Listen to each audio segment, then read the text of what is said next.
Y ustedes van a notar a lo largo de la carta muchas similitudes en lo que vamos a hablar. Pero hemos visto que el Señor le dirigió estas cartas a 7 iglesias locales. Eran la única iglesia en cada una de estas ciudades. Vimos a Éfeso, vimos a Esmirna, vimos a Tiatira, vimos a Pérgamo, vimos a Sardis y hoy vamos a ver a Filadelfia. No es Filadelfia de aquí de Pensilvania, que tenemos a 2 horas. Esta ciudad de aquí de Pensilvania, Filadelfia, se fundó por la Filadelfia de la Biblia. Y ya vamos a ver por qué. Esta ciudad de Filadelfia en la Biblia fue una ciudad real, estaba como a 30 millas de Sardis. Y recuerden que estas cartas fueron enviadas en el orden, en el capítulo 1, ustedes ven el orden postal en el cual fueron enviadas.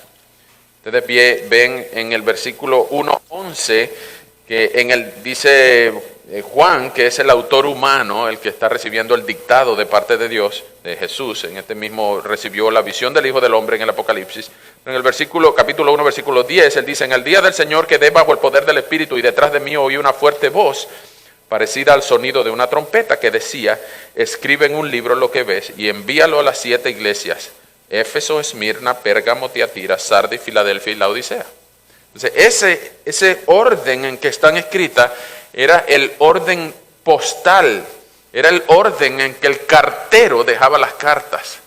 Y por eso están nombradas en ese orden. Ahora, no es casualidad que Filadelfia sea la 6ª, porque esta ciudad fue fundada aproximadamente en el año 190, 189, por un rey de Pérgamo que se llamaba Eumenes III.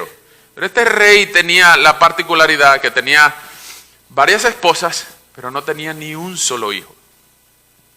Ni un solo hijo. Entonces él amaba mucho a su hermanito menor. Su hermanito menor se llamaba Attalus. Attalus funcionaba como el hijo de Eumenes, porque Eumenes no tenía hijo. Entonces su hermanito menor, como el rey de Pérgamo tenía mucha plata, entonces le regaló una ciudad. Es como que si uno tiene mucha plata y le regala una ciudad a un hermanito. Y a esa ciudad, como su hermano mayor amaba tanto a su hermano menor, Attalus, esa ciudad se originó la leyenda del hermano que amaba a su hermano, el hermano mayor que amaba a su hermano menor. Y eso es lo que en griego se compuso con 2 palabras, phileo adelphoi, y por eso la unión de phileo y adelphoi dio origen a Filadelfo.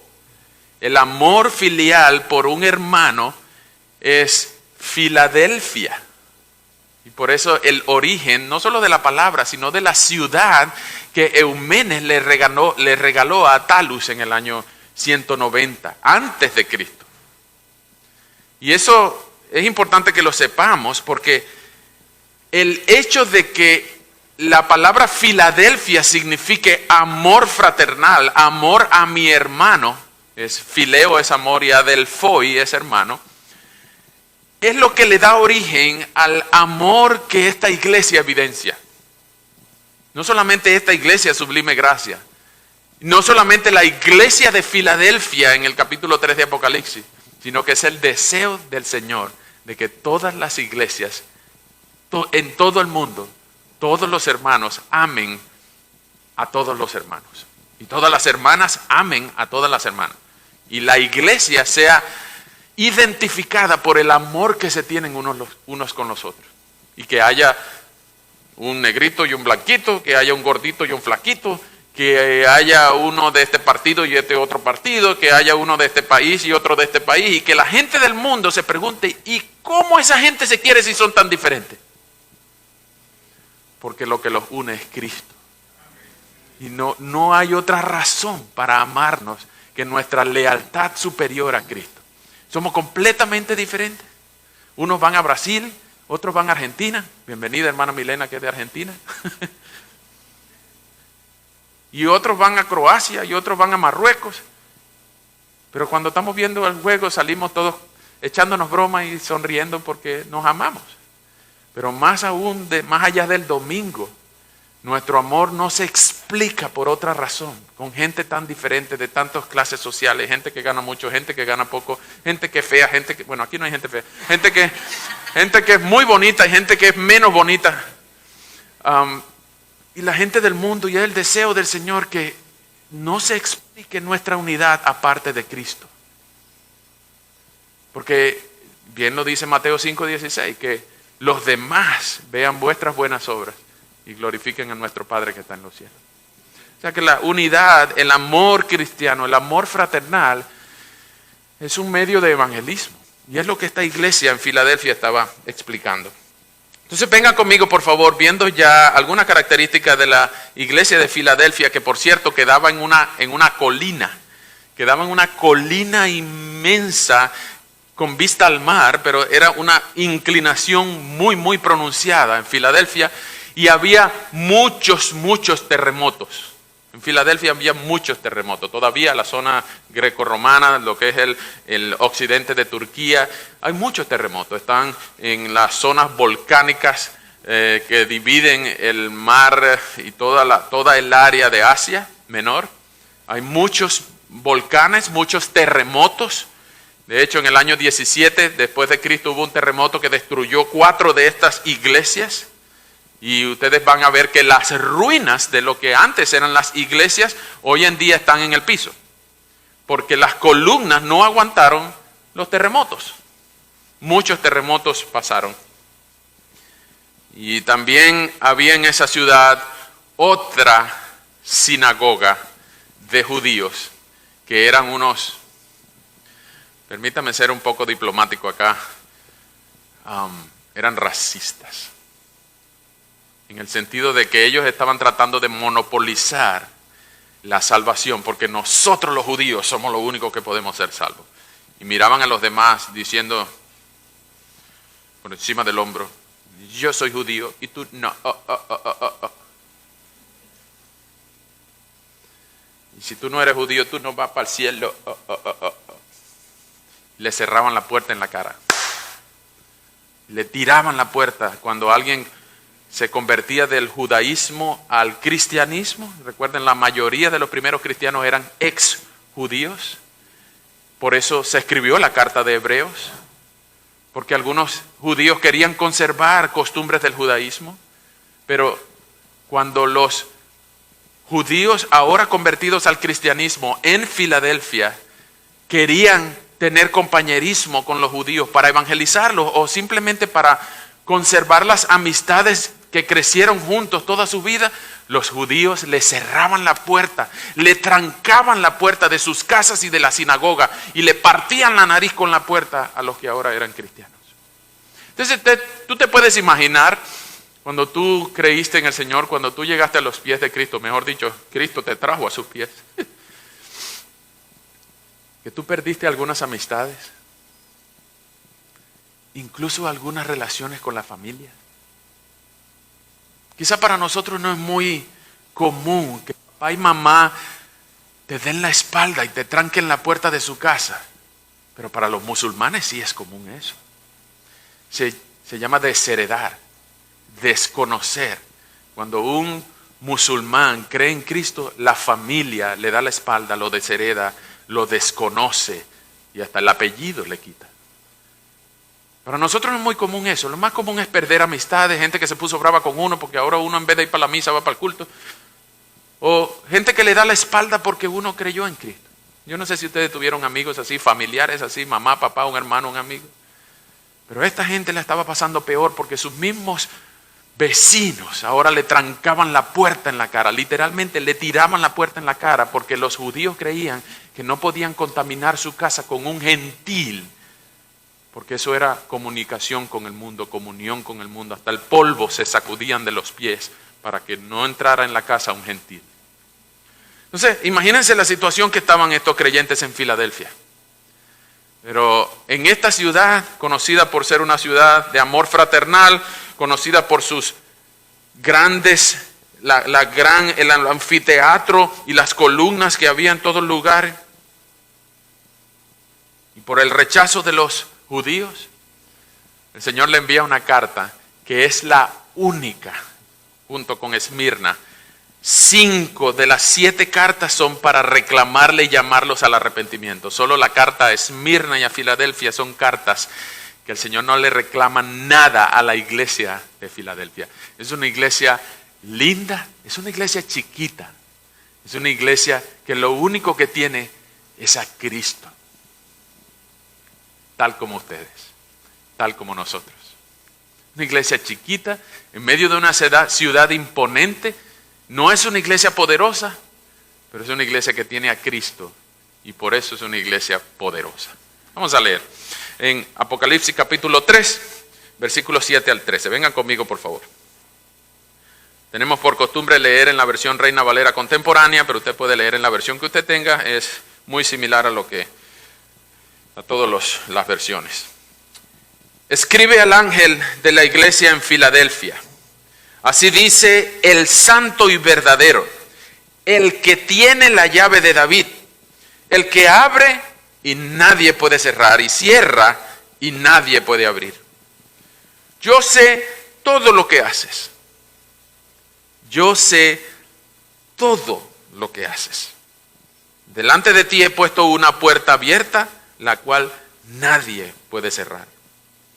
Aunque son pocas tus fuerzas, has obedecido mi palabra y no has negado mi nombre. Yo haré que esos que en la sinagoga de Satanás dicen ser judíos y no lo son, sino que mienten, vayan y se arrodillen ante ti y reconozcan que yo te he amado.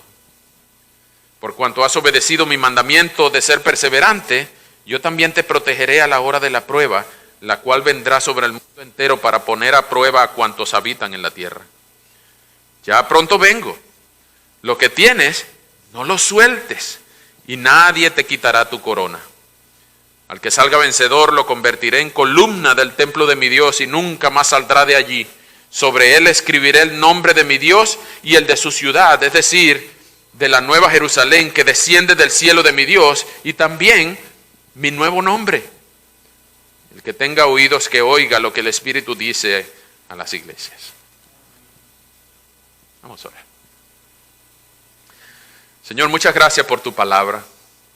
Gracias por la bendición que tenemos, Señor, de leer esta carta tantísimos años después que tú la mandaste a escribir. Y es por eso, Señor, que no solo para aquellos, sino para nosotros también sea la instrucción en este día. Y rogamos, Señor, que tú mismo nos edifiques a la luz de tu palabra. Que nos regales un poquito más de conocimiento de tu palabra, pero también un poquito más de amor por ti. Rogamos, Señor, que tú mismo edifiques a tu pueblo, que tú animes al desconsolado, que tú convenzas al que duda, que tú animes al que le faltan fuerzas, pero que también, Señor, exhortes al que insiste en pecar, y que tú redargullas al que ama más a cualquier otra cosa que a ti. Señor, es a ti que te necesitamos, y teniéndote a ti tenemos todo, y eres tú quien nos tienes a nosotros en tu mano, y es por eso que estamos confiados. Rogamos tu bendición, tu dirección, tu protección en esta hora, en el nombre de Jesús. Amén.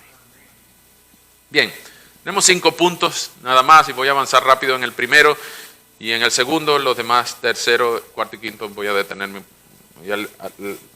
ponerme un poco más lento. El primero es el remitente. Todos empiezan por R.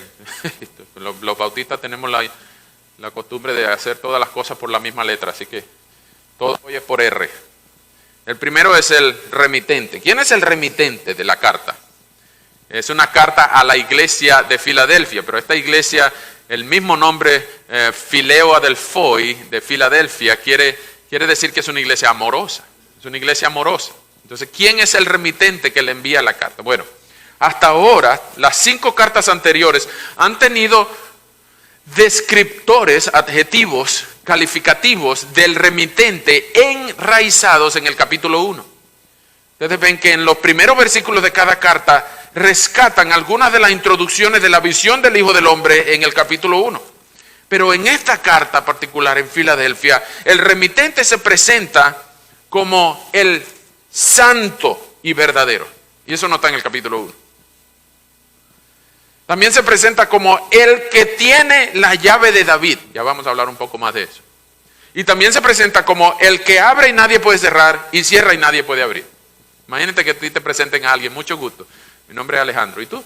El que abre y nadie puede cerrar, el que cierra y nadie puede abrir. Ok, mucho gusto. Esas tres características, santo y verdadero, es un descriptor, un adjetivo, un calificativo solo de Dios. Nadie puede decir yo soy santo y verdadero, solo Dios. Pero específicamente el Mesías esperado por los judíos. Ustedes recordarán los que recuerdan la historia en Marcos capítulo 1, donde hay un padre que tenía un hijo que tenía muchos demonios y los discípulos no le pudieron sacar los demonios a este muchacho. Y cuando Jesús vino y enfrentó a los demonios, dijeron, tráigame acá al muchacho. Los demonios le respondieron a Jesús, ¿qué tú quieres con nosotros? Vienes a destruirnos. Nosotros sabemos quién eres tú. Tú eres el santo de Dios, el Hijo del bendito. O sea, los demonios saben quién es Cristo. Alguna gente no sabe, pero los demonios sí saben. Ellos lo vieron clavado en la cruz y resucitado de la tumba. Los demonios saben quién es Cristo. Pero Él es santo y verdadero. Más adelante se ve al Jesús cabalgando en un caballo blanco y tenía un tatuaje en un muslo que decía el fiel y verdadero. Algunos muchachos agarran eso como excusa de tatuarse algo. Eso no es una buena excusa para tatuarse. De hecho, no hay buena excusa para tatuarse. Cuando uno se tatúa, nadie se puede tatuar fiel y verdadero porque tú no eres ni fiel ni verdadero. Tú no eres ni santo ni verdadero. Tú no eres el Mesías. El único que es el Mesías es Cristo.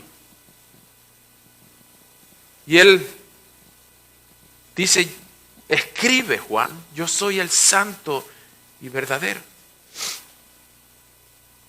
El único que puede decir eso es Jesús. Ahora, es interesante que el santo y verdadero escribe a todas las iglesias y le dice, yo conozco tus obras. Yo sé quién eres tú.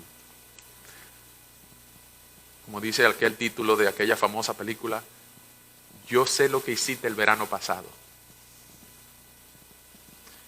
Yo te veo todos los días. En el versículo 8 dice, yo sé todo lo que haces. Pero aún así, a 5 iglesias las llama al arrepentimiento. Pero a Esmirna y a Filadelfia no las llama al arrepentimiento, sino que le dice, well done. Good job, boy. Buen trabajo. Sigue así, va bien. ¿Ustedes se imaginan que el Señor entre por esa puerta aquí?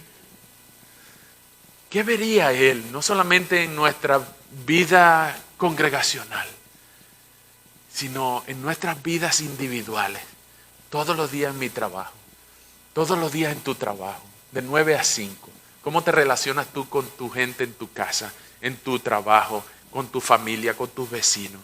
Yo conozco tus obras. Él dice, el Señor, yo te estoy viendo todos los días.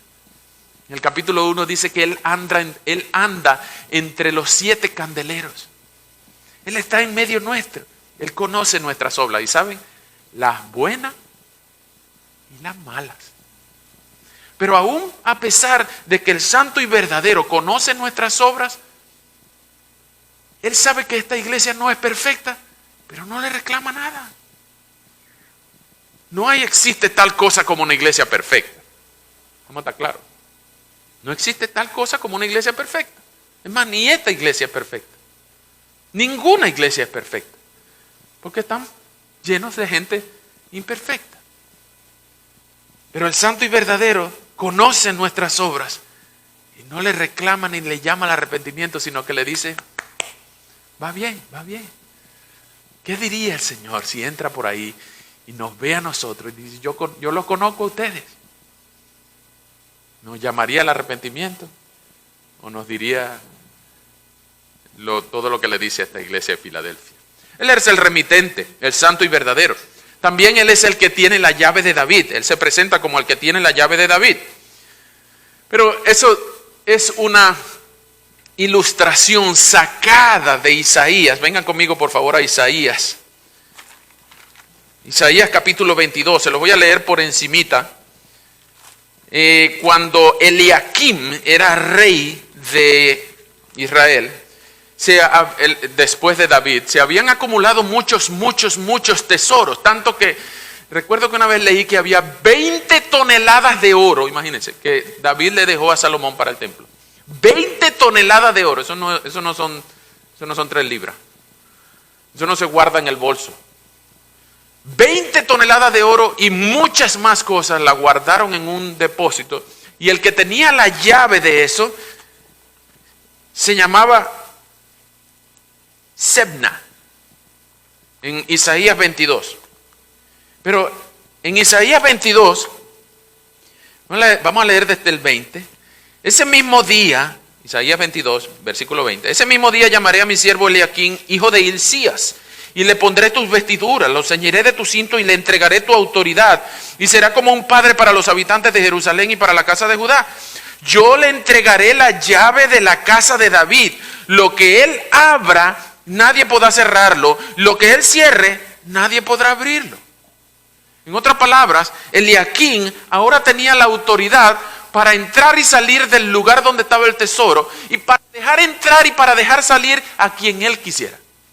El que tiene la llave es el que tiene el poder. El que tiene la llave es el que tiene el control. El que tiene la llave es el que tiene la autoridad. Y no en vano. En Mateo capítulo 16, cuando Jesús le pregunta la pregunta del $1.000.000 a sus 2 apóstoles, ¿quién dicen ustedes que soy yo? ¿Quién piensan ustedes que soy yo? Viene el más salido, Pedro, y responde: tú eres el Cristo, el Hijo del Dios viviente. Y Jesús dijo: good job. Pero ¿de dónde te salió a ti eso? Bueno, estoy respondiendo en dominicano, porque la Biblia lo que dice, eso no te lo reveló, eso te lo reveló mi Padre que está en los cielos. La única manera que alguien pueda confesar que Cristo es el Hijo de Dios es que nuestro Padre, el Señor, se lo haya revelado a su corazón. Y por eso Pedro dijo: tú eres el Cristo, el Hijo del Dios viviente. Tú eres el que habíamos estado esperando, tú eres el Señor, tú eres el Dios encarnado. Y yo te daré las llaves del reino, Pedro. A ti te daré las llaves del reino.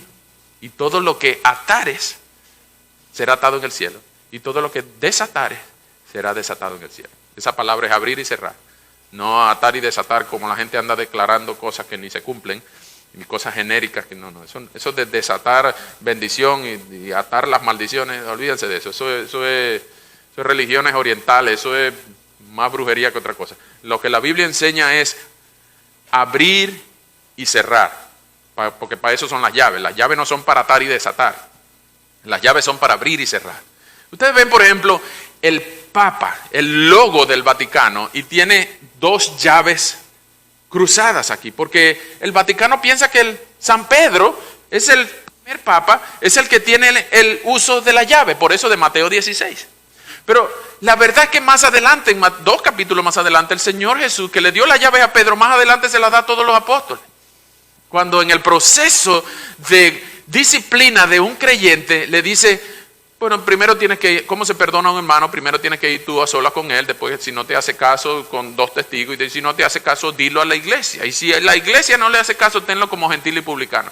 Porque todo lo que atares en la tierra será atado en el cielo, y todo lo que desatares en la tierra será desatado en el cielo. Es decir, el uso de las llaves no es propiedad de Pedro y el Vaticano, sino de todos los creyentes que son miembros de una iglesia. Tienen una llave para dejar entrar y dejar salir cuando votan en las reuniones de la membresía: si yo estoy de acuerdo que fulano, el hermano fulano, sea miembro de esta iglesia, o yo no estoy de acuerdo que siga siendo miembro porque vive una vida sin arrepentimiento de pecado. Ese es el uso de las llaves. Pero en este caso, Jesús tiene la llave de David, tal como Eliakim tenía del tesoro en Isaías 22. Entonces, esta figura del Antiguo Testamento, Jesús la rescata para decir: aquí el que deja entrar o salir soy yo. Yo soy el soberano, yo soy el que tengo la autoridad. Ir al cielo depende de cuánto tú me ames a mí, si me amas o no. Si tú me amas, pues yo te abro la puerta y la cierro después que entre. Porque nadie puede entrar si yo no se la abro. La semana que viene vamos a ver la carta a la Odisea. Y van a ver aquel famoso versículo de Apocalipsis 3:20, he aquí yo estoy a la puerta y llamo. Pero ya ustedes van a ver cómo ese versículo no tiene nada que ver con lo que es evangelístico, que algunos usan ese versículo descontextualizado para evangelizar. Pero el Señor dice aquí que Él tiene la llave de David. No solamente el tesoro de Eliakim, que David le había dejado a Salomón, sino que el tesoro, la llave de David representa que ahora Jesús, el verdadero Mesías, tiene autoridad sobre todo el verdadero Israel y no sobre esta sinagoga de Satanás que dice ser judío, ya la vamos a ver. Él manda sobre el reino de David y todos los descendientes de Abraham que el Señor llamó para su reino, que forma parte del verdadero Israel espiritual. Él, Jesús, el verdadero Mesías, el santo y verdadero, es el único que puede abrirle la puerta al cielo para que ellos entren o cerrarla para que más nadie entre.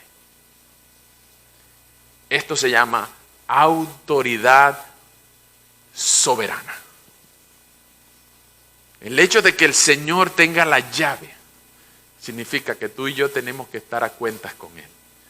Porque no hay otro, no hay otra, no hay un vivo, no hay un muerto, no hay un santo, no hay una virgen, no hay una estampita, no hay una oración que me pueda abrir la puerta y si Jesucristo, el mismo santo y verdadero, la cierra.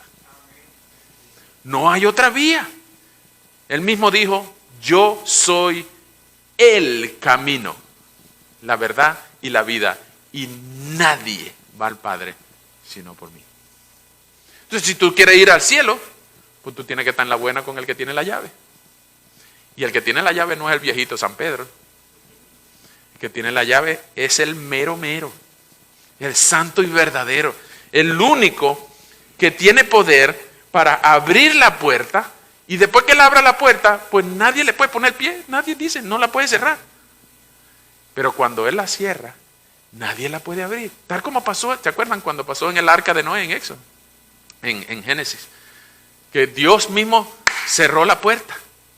Y los que estaban afuera empezaron a tocar. ¡Hey, Noé! ¡Abre! ¡Noé! ¡Está lloviendo mucho! ¡Noé! ¡Se inundó la calle! ¡Abre! Pero ustedes no se están burlando. Y Noé posiblemente intentó abrir la puerta del arca. Pero era Dios que la había cerrado. Y cuando Dios cierra la puerta, no hay nadie que la pueda abrir. Nadie. Que Dios tiene fuerza suficiente para que nadie pueda torcerle el brazo. Entonces, Él es el remitente, el santo y verdadero, el que tiene la llave de David, tiene autoridad soberana. Nadie, ni la Corte Suprema, ni la ONU puede decirle, hey, nosotros tenemos más autoridad que tú. No, no, no, no.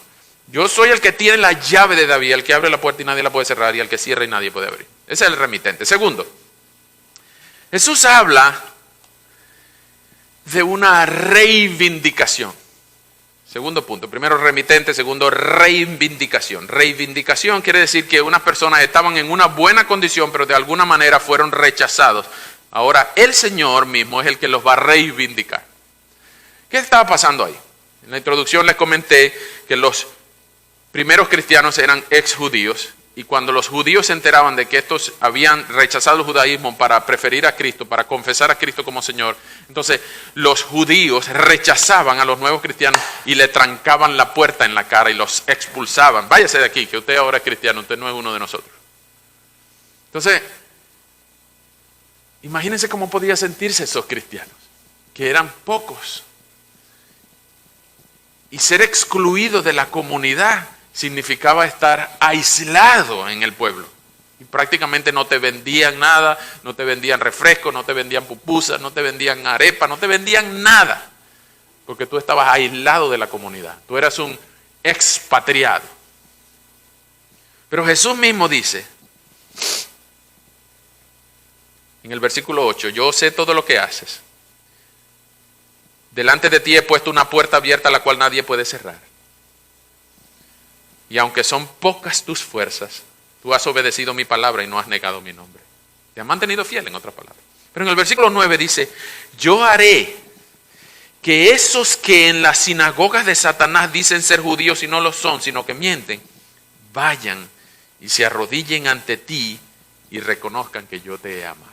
Eso es una reivindicación en el versículo 9. Esto puede significar dos cosas, ¿ok? La primera de las cosas que puede significar es que los judíos vengan a pedir perdón a la iglesia. Y es la más fácil de entender. Lo segundo que puede significar es que cualquiera que venga a la iglesia, incluyendo los que en algún momento blasfemaron de Cristo, van a ser perdonados si vienen en arrepentimiento y fe. Y ese es el corazón del evangelio. La necesidad que todo hombre, toda mujer tiene de Dios para venir a pedir perdón por sus pecados y misericordia por su alma. Entonces, lo que el texto dice es que el Señor, versículo 9, yo haré, eso lo va a hacer Dios, eso no lo vamos a hacer nosotros. Yo haré que esos en la sinagoga de Satanás, es decir, esta gente mala contra ti, que dicen ser judíos y no lo son, sino que mienten. Es una sinagoga de Satanás. Son gente mala que dicen representar a Dios en el pueblo, pero lo que son unos sinvergüenzas. Están mintiendo en nombre de Dios. Bueno, Dios los va a humillar tanto como para que vengan arrodillados ante la iglesia como verdadero pueblo de Dios y reconozcan que a quien yo le he dado el respaldo es a la iglesia y no al judaísmo. Yo te he amado. Imagínense. No quisiera usar imágenes de este tipo, pero imagínense que alguno de ustedes, un esposo o una esposa lo haya engañado y le haya sido infiel. Y se haya burlado de ti. Y te haya abandonado. Y se haya ido con alguien más. Y años después, el Señor hizo. Y la humilló tanto como para que viniera a pedirte perdón arrodillado. Reconociendo que el que tenía la razón, el que disfrutaba del respaldo de Dios, eras tú.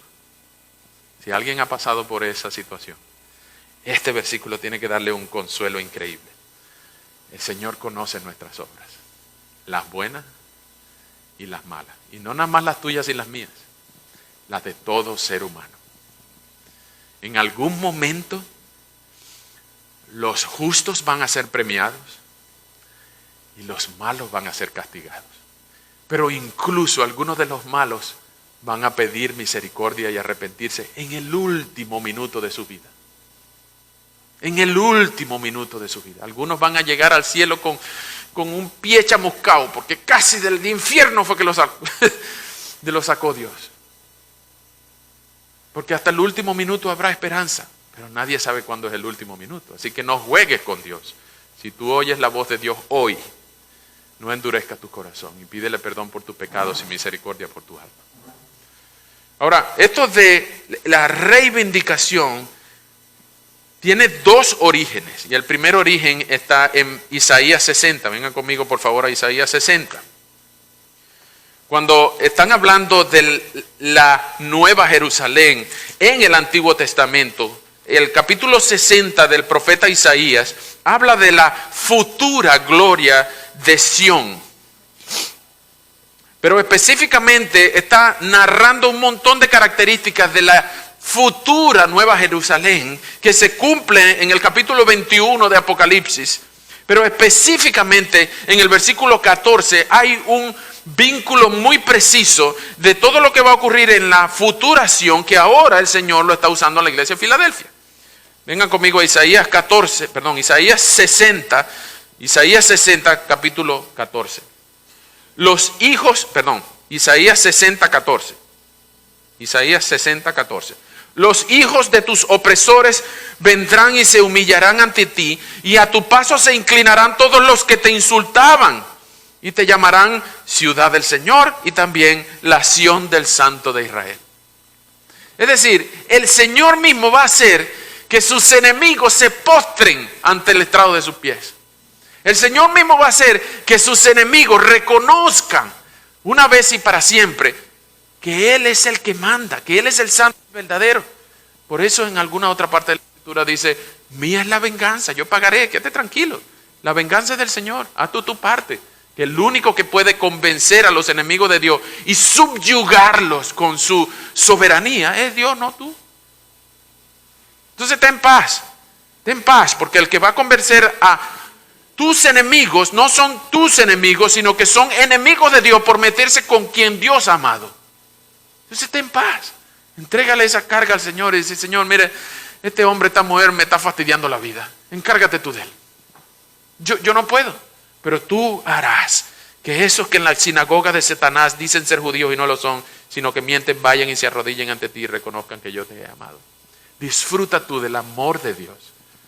Disfruta, goza tú, deleítate en el amor de Dios.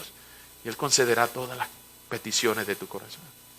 No te afanes por hacer, por apurar, por desear lo que solo Dios puede hacer. Tú no puedes, ríndete. Solo Dios puede transformar un corazón de piedra en un corazón de carne. Entonces, esa reivindicación, esa es la primera, en Isaías 60:14, es una profecía de Isaías que se va a cumplir en la futura gloria de Sion. Pero no solamente esa reivindicación, sino que también recuerda aquel pasaje, no lo vamos a leer porque todos lo conocen, aquel pasaje en Génesis 50, donde los 11 hermanos de José vienen a pedirle perdón por haberlo vendido. Y cuando José, ahora vicepresidente de Egipto, los ayuda a salir de la hambruna y se trae a todo su pueblo, incluyendo a su papá, de allá de Canaán, vienen y ahora arrodillados a pedirle perdón a José: perdónanos, hermanito, porque te vendimos como esclavo. ¿Y José qué le dijo? Dice: ustedes intentaron hacerme mal, pero Dios lo tornó en bien. Así que Dios obra todas las cosas para bien. No existe tal cosa como una tragedia para los que aman a Dios. Y a los que Dios ama, Él los prueba, los moldea, los transforma, los estira, los encoge, los rompe, los pica, los dobla. Porque Dios sabe que nosotros tenemos un orgullo de acero que no es fácil de doblegar. De alguna manera Dios tiene que convencernos de que el rey es Él, no yo. Esa es la reivindicación como segundo punto. El tercer punto es el reconocimiento que el Señor hace de esta iglesia. Él le reconoce algunas cosas. ¿Qué le reconoce? Bueno, lo primero que le reconoce es su obediencia en el versículo en el versículo 10. Por cuanto has obedecido mi mandamiento de ser perseverante, yo también te protegeré a la hora de la prueba. Es una iglesia obediente. Hermanos que están aquí, ¿quién de ustedes no quisiera estar en una iglesia obediente? Pregúntenle a algún pastor amigo. Pregúntenme a mí o a Juan, ¿quién no quisiera tener una iglesia obediente? Todo el mundo quisiera tener una iglesia obediente, una iglesia que sea regida, gobernada por la palabra de Dios, donde la palabra de Dios se cante, se lee, se predica, se vive y se obedezca. Palabra de Dios por aquí, por allá, hasta en las reuniones de la casa de los domingos. Ahí no se habla de lo que no está, sino se habla del Señor que siempre está. Una iglesia obediente. Esa es la iglesia de Filadelfia. Y yo creo que ustedes son así. Y no por los pastores que tienen, sino por el Señor que tienen. Ustedes son una iglesia obediente. Ustedes son una iglesia, y se lo digo con mucho cariño y con mucho respeto. Ustedes son una iglesia que es un gozo para Juan y para mí ser pastores de esta iglesia. Es una iglesia alegre de pastorear. Es una iglesia gozosa. Yo le he dicho a más de uno que en esta iglesia hay que escoger si ser feliz o ser flaco. Porque en esta iglesia no beben, pero ¿cómo comen? Son felices, se abrazan, le dan la bienvenida al que llega por primera vez, al que es diferente, al que es del otro país, al que es de un equipo diferente, al que está legal, al que no está legal, al que tiene papel, al que no tiene papel. Es una familia. Es una iglesia obediente, es una iglesia alegre. Y por eso el Señor más adelante le reconoce y le promete algo. Le promete una recompensa. Ya la vamos a ver en el siguiente punto. Pero lo otro que dice es que en el versículo 11 el Señor le reconoce que esta iglesia algo tiene que no tiene que soltarlo. Miren lo que dice: yo ya vengo pronto. Versículo 11, 3:11, lo que tienes no lo sueltes y nadie te quitará tu corona. ¿Qué tenía esta iglesia? Pues esta iglesia eran poquitos. Versículo 8 dice que son pocas tus fuerzas. Y esa palabra tiene que ver no con el poder de lo que tienen, sino con el poder de influir en la ciudad.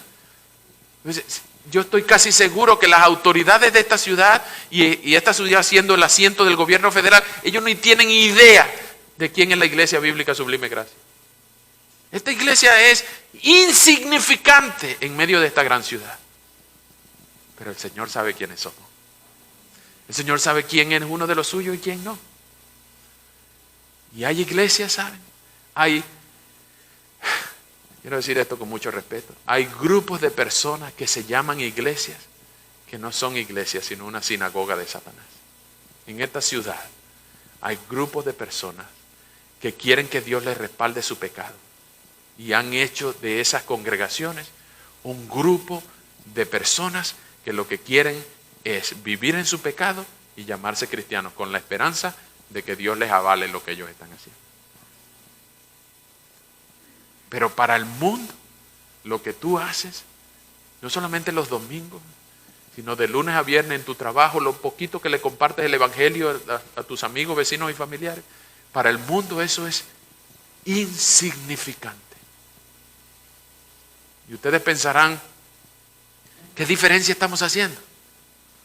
Pues en la ciudad nada.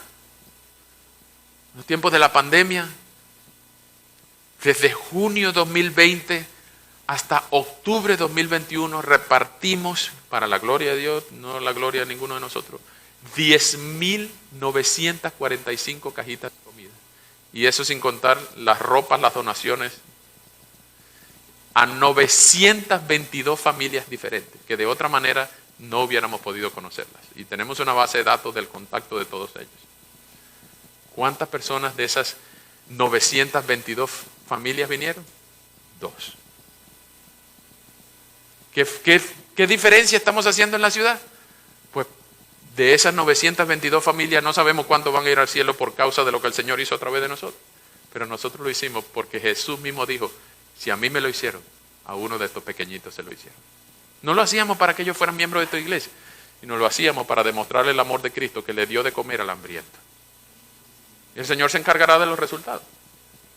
Así que no estamos haciendo mucha diferencia porque son pocas tus fuerzas. Iglesia Filadelfia, Iglesia Sublime Gracia, son pocas tus fuerzas. Pero lo que tú tienes, no lo sueltes. ¿Qué tienes tú? ¿Qué tenía esta iglesia de Filadelfia? Pues ellos tenían la fe que el Señor les había dado. No lo sueltes. No lo sueltes. Y esto no es una oración, no es una frase que se puede agarrar para decir, oh, mira, la salvación se puede perder. No. Porque si es verdad que tú eres el que está agarrando a Cristo, pues en algún momento tú lo puedes soltar. Pero si es Cristo el que te está agarrando a ti, pues Él no te va a soltar. Entonces, aquí lo que vemos es una figura de un halago que el Señor le hace a esta iglesia para decir, mira, lo que has estado haciendo, lo que tú tienes, no dejes de hacerlo. Para que no se pierda tu corona, nadie te quite tu corona. Y recuerden que aquellas coronas eran de laurel, eran verdes, eran vegetales. Pero el Señor nos va a dar una corona de vida, en lo que en Pedro se llama la corona inmarcesible, inmarchitable de gloria. Entonces, si tú tienes la fe que el Señor te ha dado, no sueltes esa fe. Más bien cree y dile al Señor, Señor, yo creo, yo creo que creo. Yo tengo una chiquita fe. Ayúdame a creer más. Ayúdame a creer más. En 2 Corintios se nos dice que el que cree saber algo no lo cree todo como debería haberlo creído. Algún día lo sabrás todo. Pero si tú crees en Cristo, ama a Cristo, atesora a Cristo, busca a Cristo, obedece a Cristo, entrégate a Cristo. Eso no lo sueltes. Jamás sueltes a Cristo. Porque Él no te va a soltar a ti. Y así tenga que rodearte con gente, así tenga que fastidiarte con gente, así tenga que acorralarte con los brazos del amor más fastidioso del planeta, Él no te va a soltar. Él no te va a soltar. Así que en las pruebas, en la tribulación, en la tormenta, en la desgracia, en el dolor, en la enfermedad, en la angustia, en la pobreza, en la indocumentación, incluso en la indigencia, Él no te va a soltar. Cristo es mayor y mejor que cualquier tragedia en tu vida. Lo cuarto, ya vimos el remitente, la reivindicación y el reconocimiento que el Señor hace de esta iglesia. Él promete resguardo. Resguardo. Él dice, porque hay dos cosas que vienen. Él promete resguardo. Él dice en el versículo 10, por cuanto has obedecido mi mandamiento de ser perseverante, yo también te protegeré a la hora de la prueba. Y esto es algo difícil que viene. Pero el Señor promete resguardo. En las manos del Señor estamos seguros. Como cuando tu hijito o tu hijita, o incluso tú cuando eras pequeño, tú sabías que venía un perro, venía algún problema, y el lugar más seguro que tú tenías era en la falda, en las piernas de tu papá o de tu mamá. Ibas corriendo allá. Corriendo, porque sabías que tu papá te iba a proteger, tu mamá te iba a proteger. En estos días vi un video de esos cortos que aparecen por Facebook, por Instagram, no me acuerdo. Y una niñita saliendo para la escuela, un mapache la atacó. Y la empezó a morder por el tobillo. Y la niñita grita, ¡ay! Y vino la mamá. Y agarró al mapache por aquí, por el lomo. Y lo agarró al mapache. Es un mapache peligroso. Un mapache puede tener rabia. Y lo agarró la mamá. Y tiró al mapache para allá y cerró la puerta. Lo que el Señor dice, por cuanto has obedecido mi mandamiento de ser perseverante, yo también te protegeré cuando vengan los mapaches. Yo te protegeré en la hora de la prueba. ¿Se acuerdan cómo dice el Padre nuestro? El Señor, no nos metas en tentación, mas líbranos del mal.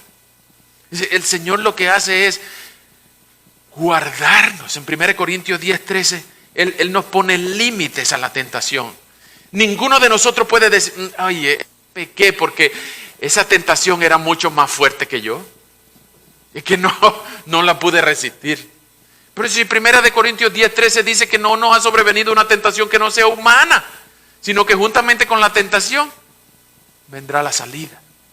Ninguno de nosotros puede decir, el Señor me abandonó. Porque los salmos garantizan que Él no me dejará, que Él no me abandonará, sino que Él me sustentará con la diestra de su justicia. Y si hay alguien en que puedo confiar, no es en mí, es en el Señor. Él me va a sostener. Él dice que Él me va a proteger en la hora de la prueba. Y ese es el quinto punto. Las recompensas. Las recompensas. Mire, vienen dos cosas difíciles, pero se nos va a dar un regalo muy bonito. Una recompensa muy bonita. Ya van a ver. ¿Qué es lo primero y más difícil que viene? Lo que viene es muy difícil. El versículo 10 dice, por cuanto has obedecido mi mandamiento de ser perseverante, yo también te protegeré a la hora de la prueba, la cual vendrá sobre el mundo entero para poner a prueba cuantos habitan en la tierra. ¡Wow! Esto que viene no es nada comparado con la pandemia. Esto que viene no es nada comparado con la caída del mercado en el 2008.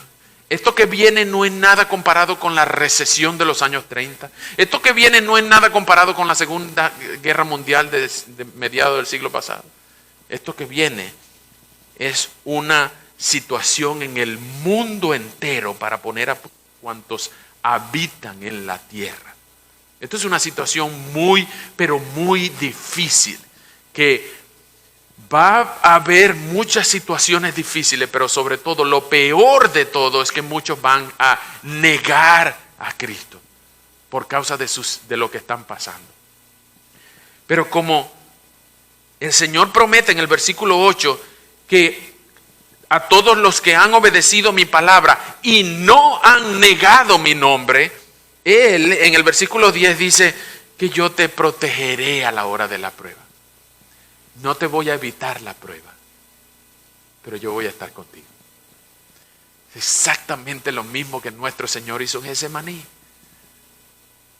Dice, viendo que le faltaban 12 horas para ser crucificado, él mismo dijo, papá, pues si es posible, pasa de mí esta copa, pero que no se haga mi voluntad sino la tuya.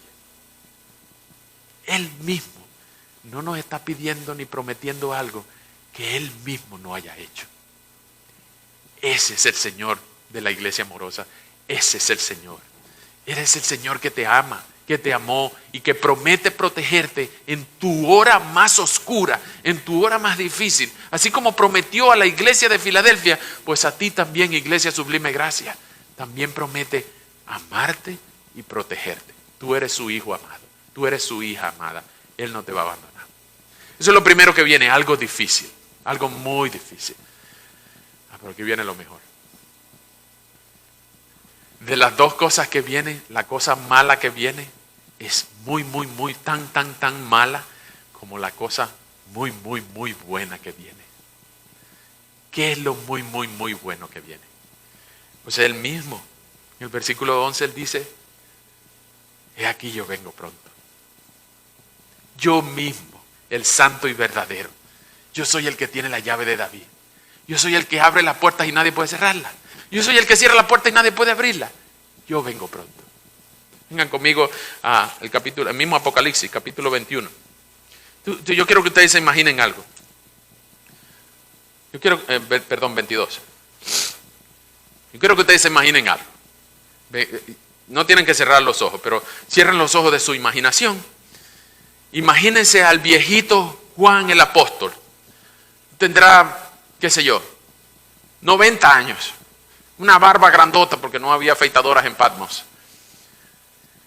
Viviendo en una cueva de piedra con una fogata, unos palos ahí para que pudiera darle calor. Todos sus amigos muertos. Escribiendo con la vista nublada de las cataratas. Pero escribiendo los manuscritos que ustedes están leyendo ahora mismo con el tizón gastado en un pergamino de una estaquita quemada, desesperado por la situación de las iglesias en el año 95 después de Cristo. Y esta situación, el Señor se le aparece y le dicta todas estas cartas, esta emoción de Juan de volver a ver a su maestro, en el cual él se recostó en su pecho. Y él mismo, Juan, decía de él mismo que él era el discípulo que el Señor más amaba. Pero imagínense la escena cuando el Señor se le aparece en Patmos y le dice, Juan, agarra una estaquita, un palito quemado de eso, escribe que yo te vi. Juan emocionado de volver a ver a su maestro, tenía años, 60 años que no lo veía. Imagínense esa escena. Y ahora el Señor le dice esto. Amárrense los cinturones. Apocalipsis capítulo 22. Casi las últimas palabras de la Biblia. Las promesas del Señor. Apocalipsis capítulo 22, versículo 6.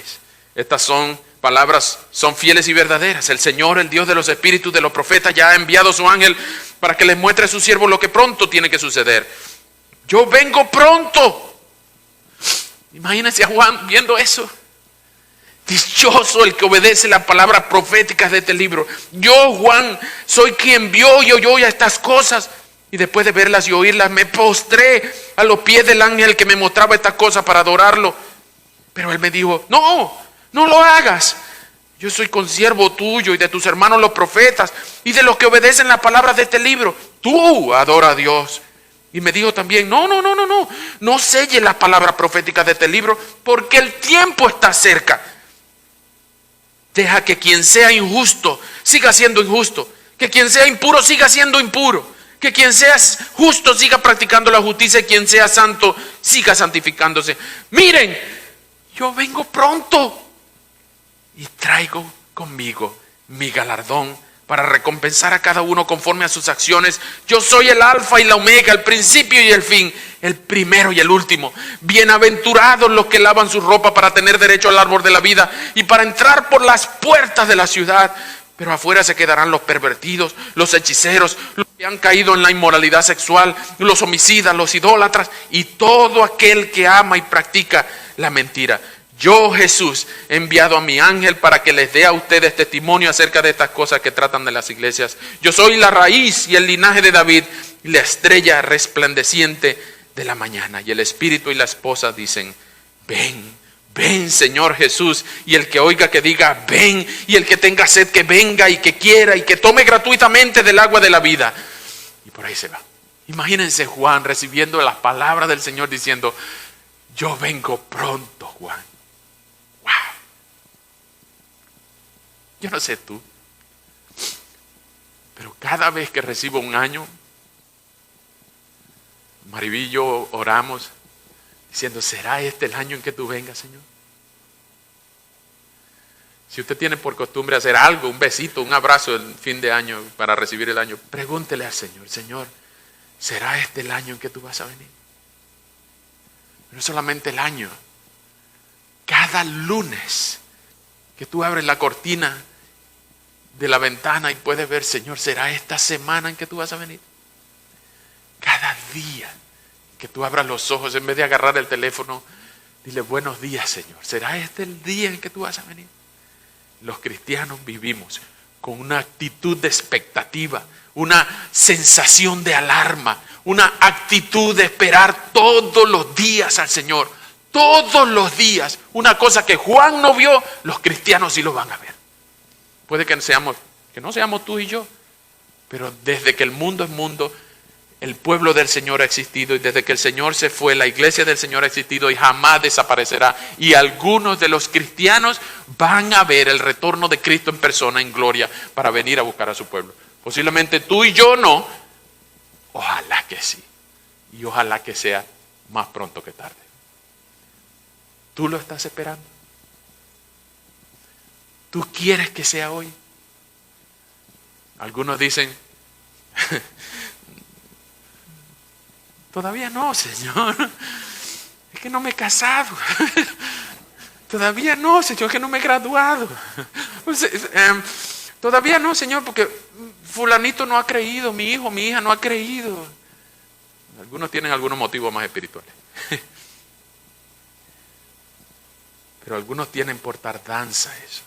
Pero Él no tiene eso por tardanza, sino que Él está esperando que el último escogido que vaya a creer, crea. Y cuando ese día ocurre, mire, no va a valer ni la fuerza aérea de ningún país para detener lo que va a pasar en el cielo. Ese cielo se va a partir en dos. Y el santo y verdadero, el Hijo de Dios en persona, va a venir en gloria, en un jinete, no en un pesebre esta vez. Y va a llamar a todos sus hijos de todas las naciones de la tierra para llevarlos a donde Apocalipsis 5 dice que van a estar todos los hijos de Dios alrededor del trono, gritando santo, santo, santo con los ángeles, las criaturas y los ancianos de toda lengua, tribu, raza y nación. ¿Tú vas a estar ahí? ¿Tú vas a estar ahí? ¿Cómo estás tan seguro? Porque si tú no has obedecido al Señor, si tú no has tenido la fe para creer, si el Señor no te ha dado fe para creer, si el Evangelio, tú no has entendido el Evangelio, que es la sustitución, que Cristo el Señor murió en la cruz por los pecados que tú le debías a Dios, y Él te dio su justicia, su santidad, y tú le diste tu pecado. Y si solamente poniendo tu fe en Él, en que ese sacrificio bastó y sobró para que Dios ahora en vez de odiarte te ame. Algunas personas tienen dudas acerca de la ira de Dios. Dios odia al pecado con todo y pecador. Pero cuando Cristo te da su justicia, ya tú no eres contado como un pecador, sino que Él dice, yo conozco tus obras. Y sé que tú no eres perfecto, perfecta. Pero también sé que tú has obedecido mi palabra y no has negado mi nombre. Entonces, los cristianos no somos perfectos. Somos justificados por lo que Cristo hizo en la cruz, por lo que su sangre pagó y por el sello que fue la resurrección al tercer día. Entonces, si tú crees que Jesús es tu Salvador, es tu Señor, es tu Dios, pues lo que Él diga es ley para ti. Ven a Cristo y pídele perdón por todos tus pecados y confía en que el acto que Él hizo en la cruz bastó y sobró para pagar tu deuda. Y aquí viene lo último y termino con esto, porque esto es lo que el que tenga oídos tiene que oír, lo que el Espíritu dice en las iglesias. Mire, la recompensa, no solamente a la protección a la hora de la prueba y que el mismo Señor viene pronto, sino que Él dice que Él va a poner un nombre. Él va a poner un nombre. Miren el versículo 12. El que salga vencedor lo convertiré en una columna del templo de mi Dios y nunca más saldrá de allí. Imagínense en una tierra donde hay muchos terremotos que a ti te digan, tú vas a ser una columna inconmovible. Pero no solamente eso, sino que en alguna parte de tu cuerpo glorificado, no sabemos si vamos a ser calvo, vamos a ser rubio, vamos a ser alto, vamos a ser bonito en el cielo, no sabemos, no me pregunten eso. Pero en alguna parte de tu cuerpo glorificado, en el versículo 12, sobre él escribiré 3 cosas: el nombre de mi Dios, el nombre de su ciudad y el nuevo nombre que tiene el Señor. El versículo 12. Ustedes saben de esos veteranos de guerra, los soldados que tienen 2 plaquitas aquí de metal, que tienen el nombre, si es alérgico a alguien, el número de ID, el número de el tipo de sangre y la ciudad donde se criaron. Ese se llama dog tags. Los soldados tienen 2 plaquitas. ¿Saben para qué tienen 2 plaquitas? Si mueren en batalla, entonces el que quedó vivo le arranca una y se la lleva al general para que cuente las bajas. Pero él se queda, el muerto se queda con una plaquita. Pero esto es espectacular. Cuando tú llegues al cielo, en alguna de las otras de la carta dicen que ustedes le van a dar un nuevo nombre, le van a dar una piedrecita. Pero en a la iglesia de Filadelfia se le dice que a ti te van a escribir el nombre de Dios, van a sellar el nombre de Dios, van a escribir el nombre de su ciudad y el Señor te va a poner su nombre sobre ti. Es decir, tú vas a ser sellado, como diciendo, este es mío. Ojalá esto no sea ofensivo para ti, pero tal como el ganado, a ti te van a sellar y van a decir, este es mío. ¿Tú no quisieras eso? ¿Tú no quisieras eso? No con un hierro incandescente, vamos a estar claros. Va a ser con algo que va a durar por toda la eternidad. Pero Él te va a dar un sello que va a garantizar que tú tienes comunión con Él. El nombre, la pertenencia lo que te da es comunión. Y el nombre de la ciudad lo que te da es ciudadanía celestial. No importa el nombre y la ciudad que tú tengas en tu pasaporte.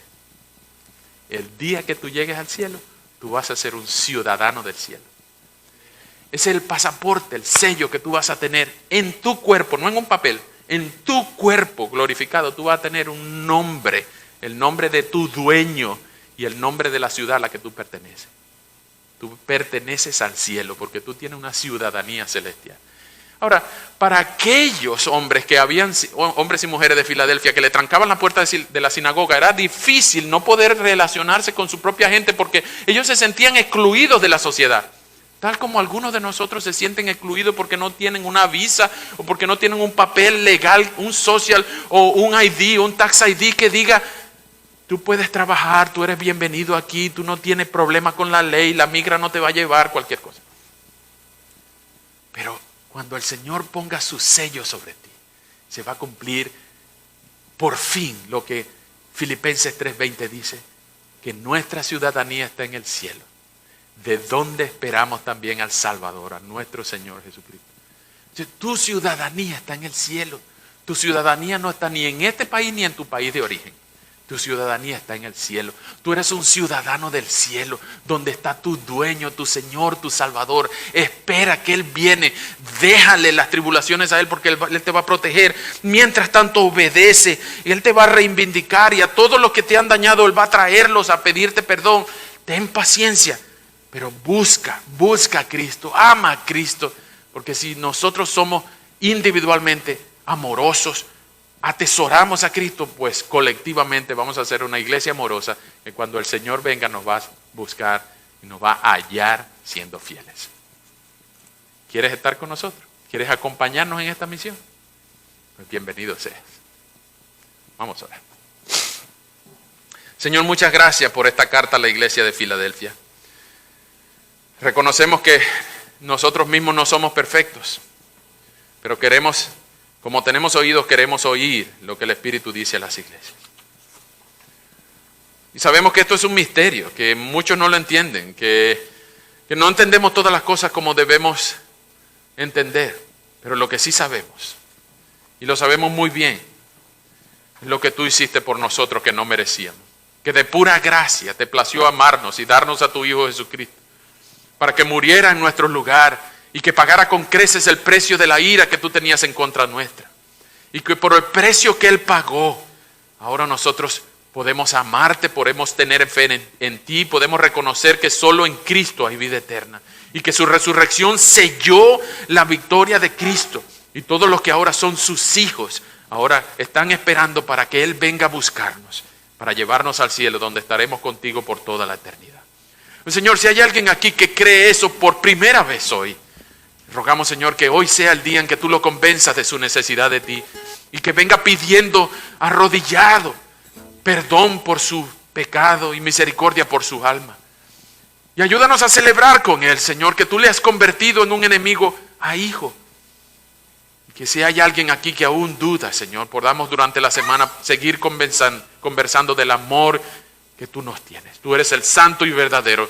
Tú eres el que tiene la llave de David, la soberanía absoluta sobre todo milímetro cuadrado del universo. Y también el que abre y cierra las puertas. Y cuando tú las abres, pues nadie puede cerrarlas. Pero cuando tú las cierras, pues nadie puede cerrarlas. Señor, te necesitamos. Y es a ti que te amamos. Y rogamos, Señor, que nos des más fe, más pasión por ti cada día. Para que podamos amarte, obedecerte e imitarte en todo lo que tú hiciste por nosotros. Te amamos, Señor. Te necesitamos. En el nombre de Jesús. Amén. Que Dios les bendiga, hermanos.